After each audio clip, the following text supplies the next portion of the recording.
Bonjour à tous, on se retrouve aujourd'hui pour un nouveau chapitre sur ma chaîne YouTube, une nouvelle série de vidéos consacrée cette fois au thème de la résilience. Ce thème de la résilience va regrouper un certain nombre de sous-chapitres, de sous-titres qui sont chers à mon cœur et qui touchent en fait à beaucoup de sujets du quotidien, principalement tournés vers nous-mêmes mais aussi vers les autres. Évidemment, avec ce thème de la résilience, on va aborder le sujet du traumatisme, comment survivre à un traumatisme, comment l'aborder, le processer, pouvoir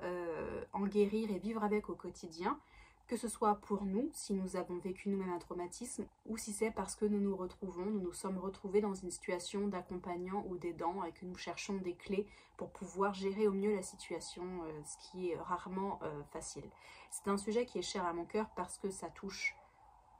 tout le monde, vraiment tout le monde, de tous les âges, à tout stade de la vie. Et c'est vrai que ce soit la maladie, l'accident, le deuil,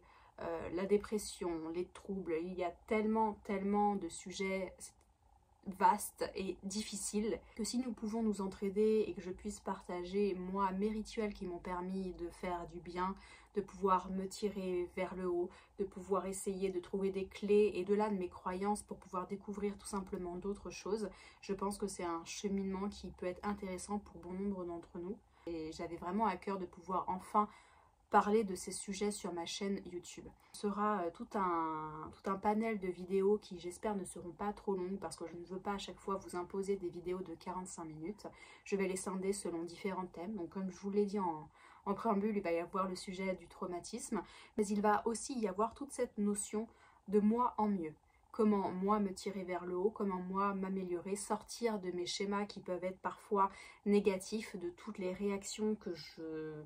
culpabilise d'avoir encore aujourd'hui, malgré tous les principes que je peux lire à droite et à gauche, toutes les phrases un peu bateau qu'on peut sortir aux uns et aux autres quand on rencontre des périodes difficiles. C'est pas forcément évident de passer à l'action et de pouvoir arrêter de mettre en œuvre tous les mécanismes qui nous tirent vers le bas. Et croyez-moi, même en parlant du minimalisme, on a plein de vidéos qui se réfèrent les unes aux autres et qui sont malheureusement en fait beaucoup plus faciles à dire qu'à faire. Je ne vais pas du tout arrêter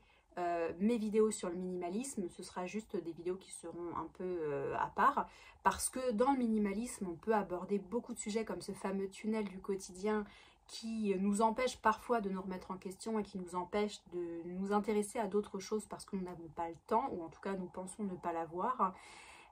Mais c'est sûr que dans le minimalisme, on va parler beaucoup de tri, de remise en question, en occupation de l'espace. On va aussi parler de minimalisme numérique, de minimalisme financier, de minimalisme modeste en général. Mais je trouve qu'il y a tout un sujet de vidéo que je voudrais tourner parce que c'est, comme je vous l'ai déjà dit, inscrit dans une démarche beaucoup plus large et beaucoup plus personnelle. Donc survivre à un traumatisme, arrêter de mettre en marche des réflexes parfois autodestructeurs ou qui sont profondément anxiogènes pour nous-mêmes, et quand on n'arrive pas à les désamorcer, et ben parfois on va chercher de l'inspiration ailleurs, et si ça peut vous inspirer ne serait-ce qu'à 1%, et ben je me dis que voilà, ma chaîne servira à quelque chose. Voilà ce que je voulais vous dire. Donc on se retrouvera bientôt pour bien sûr approfondir le sujet, pour que nous puissions avancer ensemble dans nos échanges en commentaire ou via la mise en place de foires aux questions, pour que nous puissions voilà, vraiment échanger sur des questions très précises qui ne seront peut-être pas abordées dans les vidéos. Ce sera l'occasion pour nous d'aller un peu plus loin et de continuer ce cheminement ensemble, et de partager aussi les dernières découvertes que je peux faire à ce sujet, qui seront somme toute assez personnelles puisqu'il s'agit aussi de mon histoire, mais qui pourront peut-être résonner en vous d'une manière différente. Je vous dis à bientôt dans de prochaines vidéos pour aborder ces thèmes-là, et d'ici là, on se retrouve bientôt pour une prochaine vidéo. Ciao!